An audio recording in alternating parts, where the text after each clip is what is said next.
Tamil cinema நேயர்களுக்கு வணக்கம். நான் உங்கள் பத்திரிகையாளர் RS கார்த்திக்.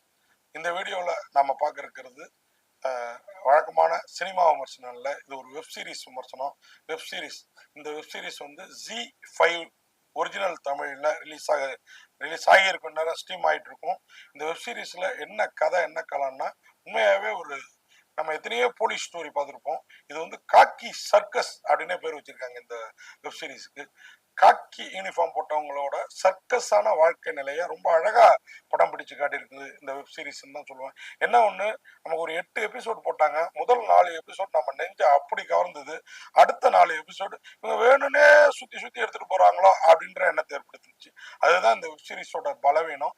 ஆனாலும் பார்க்க ரொம்ப அருமையாவே இருந்தது இந்த வெப் சீரிஸ். கதை என்ன கதைன்னா, ஜெயிலுக்குள்ளார ஒரு கோயில் உண்டியல் இருக்குது.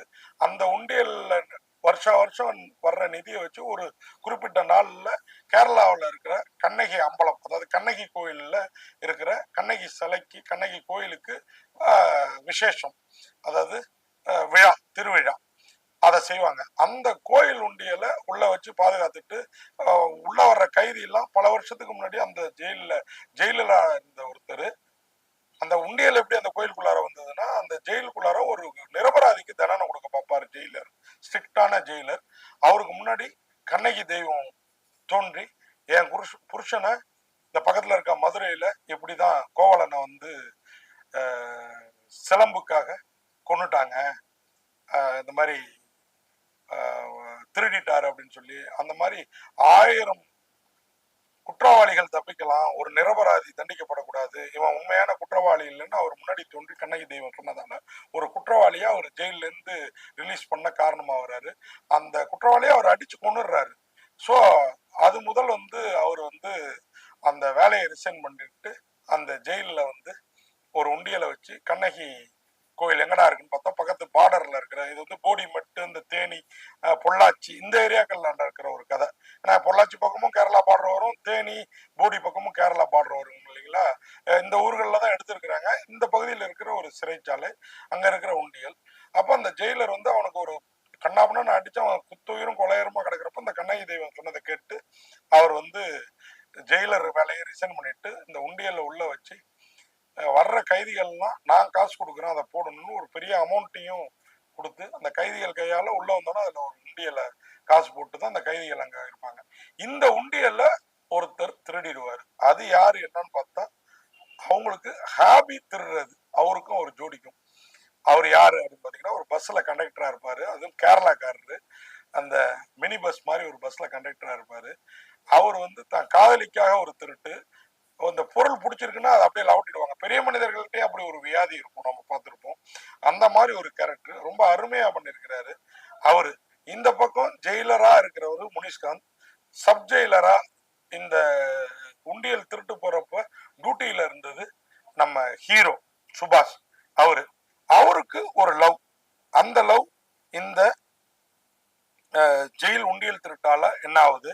இன்னொரு பக்கம் அந்த திருட்டை கண்டுபிடிக்க இந்த சப் ஜெயிலர் ஒரு மாதிரி குற்றவாளியை கண்டுபிடிச்சிட முனிஷ்காந்த் வந்து ஒரு வித்தியாசமான ஜெயிலர்.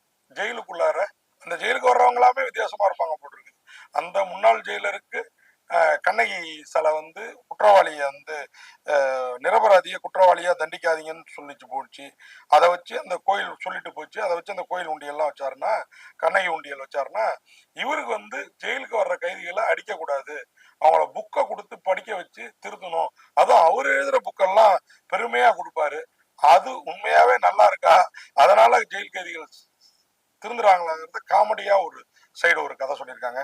இன்னொரு பக்கம் பொயட்டிக்கா 1 இல்ல 2 லவ், அந்த திருட்டு கண்டக்டருக்கு ஒரு திருடியோட லவ். இன்னொரு பக்கம் நம்ம ஹீரோவுக்கு லோன் கேட்டு போற இடத்துல ஃபைனான்ஸ் கம்பெனியில ஒரு லவ். ரெண்டுமே பொயட்டிக்கா இருக்கு. நம்மளை உட்கார வைக்கிறது இந்த 2 லவ் போர்ஷனும் இந்த கண்ணகி உண்டியல் கதையும், கூடவே சில விஷயங்களும். ஆனா முனிஷ்காந்த் கடைசி வரைக்கும் ஜெயிலருக்கான யூனிஃபார்மே போடாம படம் முழுக்க வந்து லந்து பண்றாரு, அருமையா பண்ணியிருக்கிறாரு. சுபாஷ் செல்வம் அவரும் நம்ம ஏற்கனவே 1-2 படங்கள்ல சின்ன கேரக்டர்லயும், ஒரு படத்துல சின்ன வில்லனாவும் பார்த்துருக்குறோம், ஒரு படத்துல செகண்ட் ஹீரோவெல்லாம் பார்த்துருக்குறோம். இந்த படம் அவர் தான் ஹீரோ, வேற லெவல்ல பண்ணியிருக்கிறாரு. அதே மாதிரி ராஜேஷ் மாதவன் அவருடைய கேரக்டரும் பிரமாதமா இருக்குது. அதே மாதிரி கௌதமி அவங்க அருமையா நடிச்சிருக்கிறாங்க. அதே மாதிரி வின்சு ரேச்சல் அவங்களும் பிரமாதமா நடிச்சிருக்கிறாங்க. சாவித்ரி, அமுதா, அப்துல் லீ, மருது பாண்டியன், ராகேஷ் உஷார், விக்னேஸ்வர், அருண்குமார், இப்படி சித்திரை சீனன், இப்படி எல்லோருமே சிறப்பா பண்ணியிருக்கிறாங்க. என்ன ஒண்ணு, இந்த வெப் சீரிஸ் நான் சொன்ன மாதிரி முதல் 4 எபிசோட் அவ்வளவு பிரமாதமா இருக்குது. இந்த இயக்குனர் பார்த்து பார்த்து இழைச்சிருக்கிறாரு. அமீன் பரீஃப் அவர் வந்து அவ்வளவு அழகா, கேரளா டைரக்டர்.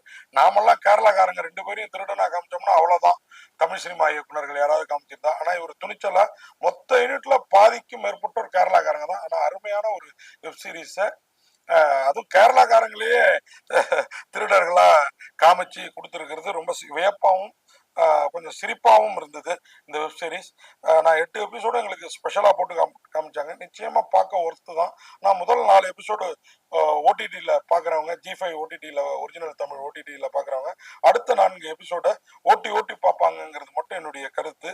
ஆனாலும் நீரஜ் ரவியோட டிஓபி, அர்ஜுன் பாபுவோட படத்தொகுப்பு, கோ ரைட்டர் ஆகாஷ் சந்திரமோகனோட ரைட்டிங் ஸ்டைல் எல்லாமே சிறப்பு. அருண்ராஜோட பாடல்களும் படத்துக்கு, இந்த வெப் சீரிஸுக்கு பக்கா பலம். அது வந்து பேக்ரவுண்ட் மியூசிக்காவே ஒழிக்குது. அது மாதிரி பேக்ரவுண்ட் ஸ்கோர், இந்த படத்துக்கு வந்து ஸ்கோர் வந்து ட்ரெய்லர் மியூசிக்லாம் வந்து விபின் பாஸ்கர் அருமையா போட்டிருக்கீங்க. விபின் பாஸ்கர் நம்பிக்கை நட்சத்திரமா எனக்கு தெரிகிறாரு. வருங்காலத்துல மியூசிக்ல சில புரட்சிகளை பண்ணுவாருங்கிறது அவருடைய தொடர் இசையில நான் கணிச்சது. இப்படி சொல்லிக்கிட்டே போகலாம்.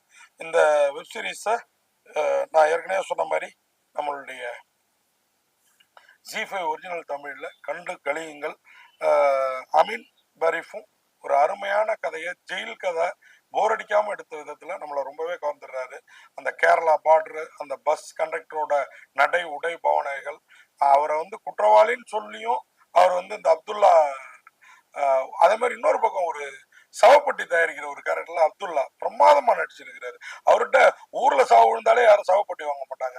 அவருக்கும் இந்த கதைக்கு என்ன சம்பந்தம், இந்த வெப் சீரிஸுங்கிறதுலாம் ரொம்ப அழகா டீட்டெயில் பண்ணப்பட்டிருக்குது. இப்படி பாராட்டிகிட்டே போகலாம்.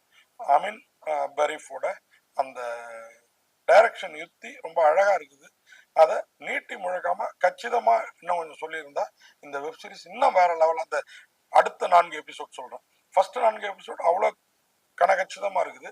அடுத்த 4 எபிசோட் அப்படிங்கிறத சொல்லி, இந்த வெப் சீரிஸுக்கு பத்திரிகையாளர் RS கார்த்திக் எனது பார்வையில 10க்கு 6.5 மதிப்பெண் கொடுத்து G5ல இதை கண்டுகளிக்க மிஸ் பண்ணாங்க. எந்த காசு செலவும் இல்லை. முடிஞ்ச வரைக்கும் பாருங்க. முன்பாதிய உட்காந்து 6 அமர பாருங்க. அடுத்த 4 எபிசோட வந்து ஓடிடியில பாருங்க அப்படிங்கிறத சொல்லி இதற்கு 6.5 மதிப்பெண் கொடுத்து, காக்கி சர்க்கஸ் முன்பாதி கலர்ஃபுல் காக்கியாகவும் பின்பாதி காக்கிகளோட சர்க்கஸாகவுமே இருந்தது அப்படிங்கிறத சொல்லி விடைபெறேன். நன்றி, வணக்கம்.